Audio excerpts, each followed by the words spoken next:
माननीय प्रधानमंत्री जी, आपका कोटि कोटि धन्यवाद।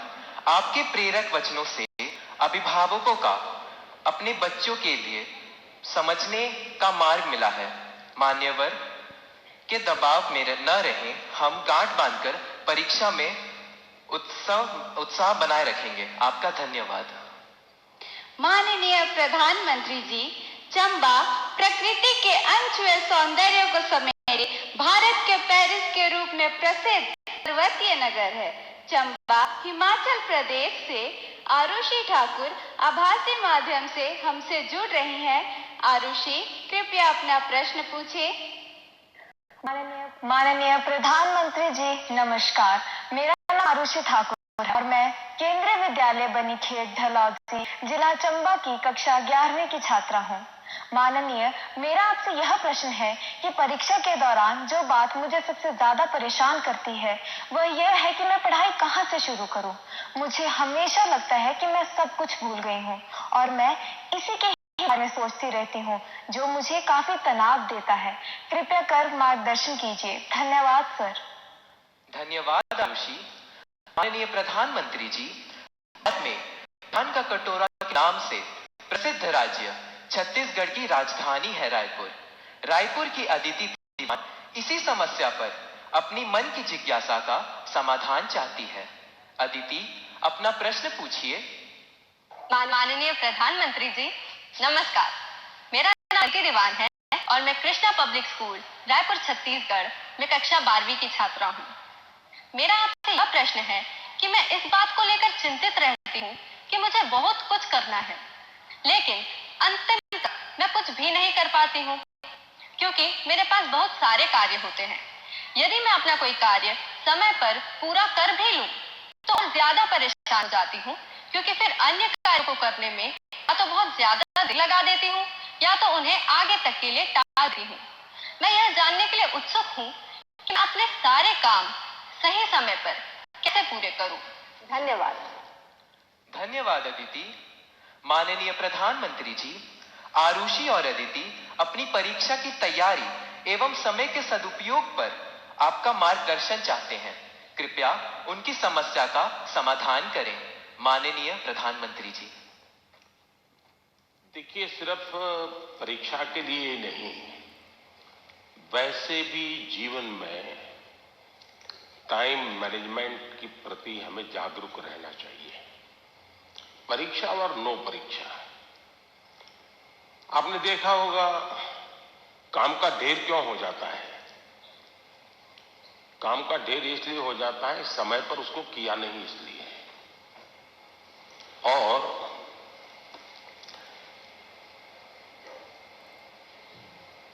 काम करने की कभी थकान नहीं होती है जी। काम करने से संतोष होता है, काम न करने से थकान लगती है। सामने दिखता है अरे इतना सारा काम, इतना सारा काम, और उसी की थकान लगती है। करना शुरू करें। दूसरा, आप कभी कागज पे अपना पेन पेंसिल लेके डायरी पे लिखिए। एक हफ्ते भर आप नोट कीजिए कि आप अपना समय कहां बिताते हैं। अगर पढ़ाई भी करते हैं तो कितना समय किस विषय को देते हैं, और उसमें भी शॉर्टकट ढूंढते हैं कि बेसिक में जाते हैं, बारीकियों में जाते हैं। थोड़ा अपना एक एनालिसिस कीजिए। मैं पक्का मानता हूं कि आपको ध्यान में आएगा कि आप जो आपकी पसंद की चीजें हैं उसी में सबसे ज्यादा समय लगाते हैं और उसी में खोए रहते हैं। फिर 3 विषय ऐसे हैं जो कम पसंद है लेकिन जरूरी है, वो फिर आपको बोझ लगेगा। मैंने 2-2 घंटे मेहनत की लेकिन ये तो हुआ नहीं। और इसलिए आप सिर्फ पढ़ना 2 घंटे ऐसा नहीं, लेकिन पढ़ने में भी जब फ्रेश माइंड है तब जो सबसे कम पसंद विषय है, आपको सबसे ज्यादा कठिन लगता है, तय कीजिए पहली 30 मिनट इसको, फिर एक पसंदगी वाला विषय है 20 मिनट उसको, फिर थोड़ा कम पसंद वाला 30 मिनट उसको। आप ऐसा स्लैब बनाइए। तो आपको रिलैक्सेशन भी मिलेगा और आपको धीरे धीरे उन विषयों पर रुचि बढ़ेगी जो आप नॉर्मली टालते हैं और अच्छे विषय में खोए रहते हैं और समय भी तो बहुत जाता है। आपने देखा होगा, आप में से जो लोग पतंग चगाते होंगे, मुझे तो बचपन में बहुत शौक था। पतंग की जो माजा होता है, धागा होता है, वो कभी एक दूसरे में उलझ जाकर के एकदम से बड़ा गुच्छा बन जाता है। अब बुद्धिमान इंसान क्या करेगा?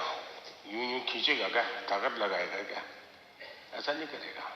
तो धीरे से एक एक तार को पकड़ने की कोशिश करेगा कि खुलने का रास्ता कहां है, और फिर धीरे धीरे धीरे खोलेगा तो इतना बड़ा गुच्छा भी आराम से खुल जाएगा और सारा माजा, सारा धागा एक जैसी जरूरत है वैसा उसके हाथ लग जाएगा।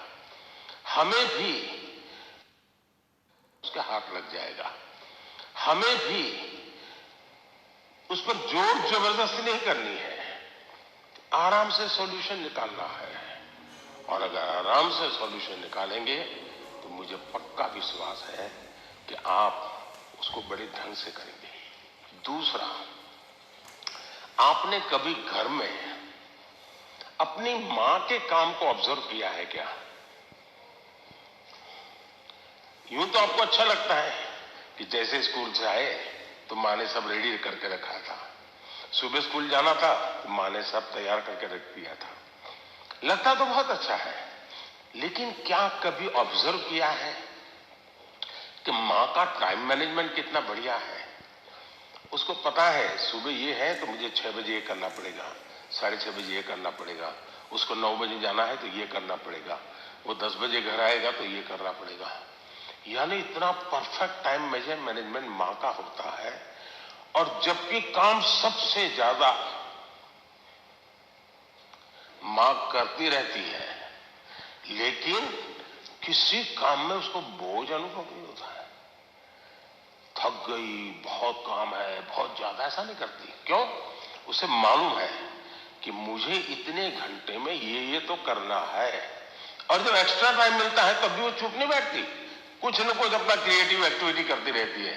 सुई धागा लेके बैठ जाएगी, कुछ तो करती रहेगी, रिलैक्स करने के लिए भी उसने व्यवस्था रखती है। अगर मां की गतिविधि को ढंग से ऑब्जर्व करोगे तो भी आपको एज ए स्टूडेंट अपना टाइम मैनेजमेंट का महत्व क्या होता है, और टाइम मैनेजमेंट ने 2 घंटे, 4 घंटे, 3 घंटे ये नहीं, माइक्रो मैनेजमेंट चाहिए। किस विषय को कितना टाइम देना है, किस काम को कितना टाइम देना है, और इतना बंधन भी नहीं डालने हैं कि बस 6 दिन तक ये करूंगा ही नहीं क्योंकि मुझे पढ़ना है। फिर तो आप थक जाओगे। आप ढंग से उसको डिस्ट्रीब्यूट कीजिए समय को, जरूर आपको लाभ होगा। धन्यवाद।